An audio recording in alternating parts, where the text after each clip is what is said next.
রসুন আমাদের শরীরের জন্য অত্যন্ত উপকারী।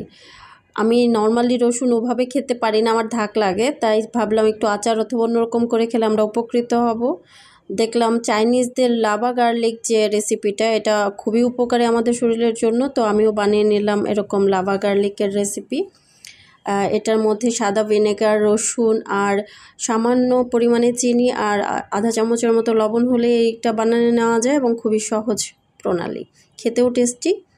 রসুন, বড় গলা রসুনগুলো নিয়ে নেওয়াটা ভালো, সেটা আলাদা করে নিয়ে ছোট ছোট সাইডের কোনাগুলো কেটে ফেলে তারপর এরকম করে কেটে ফেলতে হবে আর কি। কেটে ফেলে ধুয়ে পরিষ্কার করে দেন পানি ঝরে একটা টাওয়ালে যদি আমরা একটু কিছুক্ষণ রেখে দিই তাহলে পানিটা শুকিয়ে যাবে।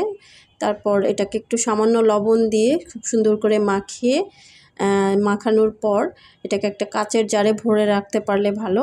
কাচের জারের মধ্যে সামান্য চিনি অ্যাড করা যাবে, এটা রেখে দেব। তারপর সাদা ভিনেগারটাকে বয়েল করব 10 থেকে 15 মিনিটের জন্য। বয়েল করে সেই সাদা ভিনেগারটা ওই রসুনে ঢেলে দিতে হবে।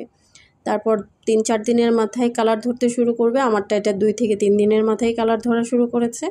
খেতে টেস্টি লাগে। আস্তে আস্তে যত দিন রাখবেন, অনেক দিন রাখা যায় এবং তত কালারটা সুন্দর হয়, সবুজ কালার হয়।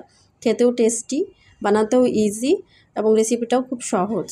এবং আমাদের এটা প্রচুর উপকারিতা রয়েছে, যেমন হলো এটা আমাদের রোগ প্রতিরোধ ক্ষমতা বাড়ায়, অ্যান্টি অক্সিডেন্ট বটে, অ্যান্টি ইনফ্লামেটরি, হজম ক্ষমতা বৃদ্ধি করে এবং ডিটক্সিফাই করে, হার্ট ভালো রাখে, ক্যান্সার প্রতিরোধক, বিপি কন্ট্রোল করে, ঠান্ডা কাশিতেও খুবই উপকারী, চুল পড়া কমায় এবং ডায়াবেটিক কন্ট্রোলে রাখে। তাছাড়া ডিমেনশিয়াতেও উপকারী।